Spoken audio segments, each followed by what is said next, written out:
एक दिन एक अमीर आदमी के घर की चिमनी साफ करने के लिए मजदूर लड़के को बुलाया।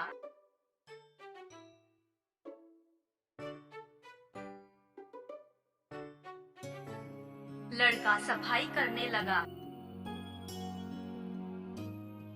उसने कमरे में सुंदर चीजों को देखा और उन्हें सजाया। वह कमरे में अकेला था, इसलिए उसने सब कुछ उठा लिया। अचानक उनका ध्यान हीरे मोती से बनी एक घड़ी की ओर गया।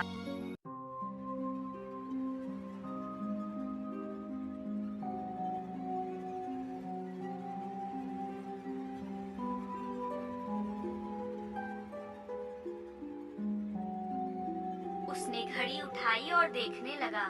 वह इतना सुंदर था कि उसने अपना आपा खो दिया। उसने कहा कि अगर मेरे पास ऐसी घड़ी होती तो उसके मन में पाप आ जाता। उसने घड़ी चुराने का फैसला किया।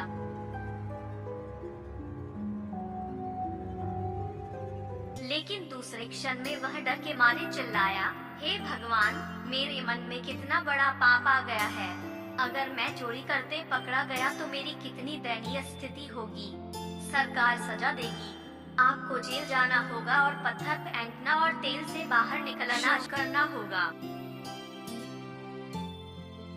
माँ हमेशा कहती है कि हम भगवान को नहीं देखते हैं, लेकिन भगवान हमेशा हमें देखते हैं। इसमें हम कुछ नहीं कर सकते। वह न केवल अंधेरे में देखता है, बल्कि वह जानता है कि उसके मन में क्या है। बोलते बोलते लड़के का चेहरा गिर गया और उसके शरीर से पसीना निकलने लगा। वह कांपने लगा। घड़ी को सही जगह पर रखते हुए उसने जोर से कहा, लालच बहुत बुरा है। लोग इसी लालच में फंस जाते हैं और चोरी कर लेते हैं। मेरे लिए एक अमीर आदमी की घड़ी क्या अच्छी है।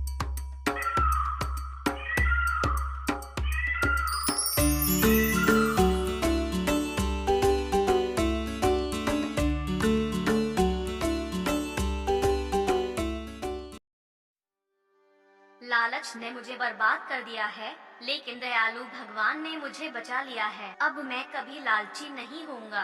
चोर कितना भी अमीर क्यों न हो, चैन से नहीं सोता। ओह, यह एक चुराए हुए मन का फल है। न जाने मुझे कितनी पीड़ा और कष्ट सहने पड़ते। इतना कहकर लड़का शांति से अपना काम करने लगा।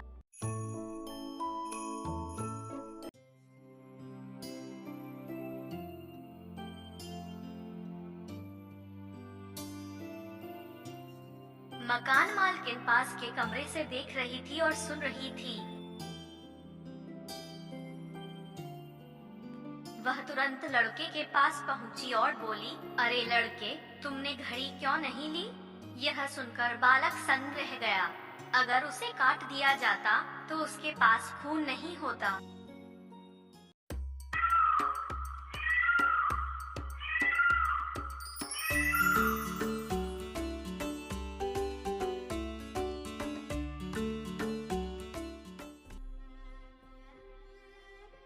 वह सिर पकड़कर जमीन पर बैठ गया और कांपने लगा। उसने बात करना बंद कर दिया। उसकी आंखों में आंसू छलक आए।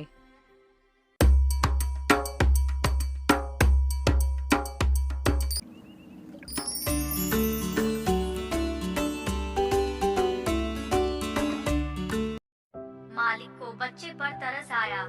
वह प्यार भरे स्वर में बोला, बेटा, डरो मत, मैंने तुम्हें बोलते हुए सुना है।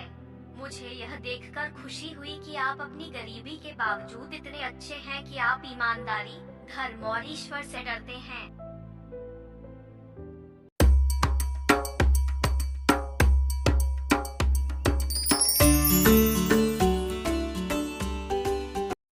धन्य है आपकी माँ जिसने आपको लालच में न पड़ने की शक्ति दी।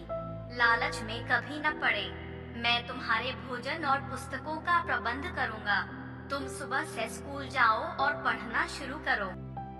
भगवान आपका भला करे। इतना कहकर उसने उसका हाथ उठाकर उसे अपने दिल से लगा लिया और उसे अपने पद से कुछ पैसे दिए और कहा, यह तुम्हारी ईमानदारी का इनाम है।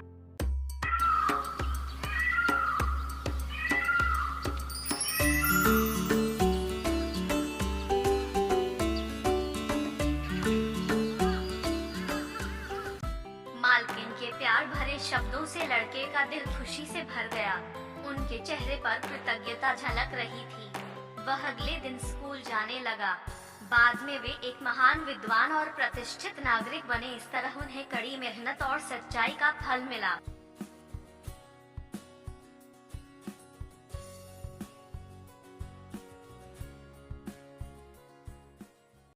कड़ी मेहनत और सच्चाई का फल हमेशा मीठा होता है।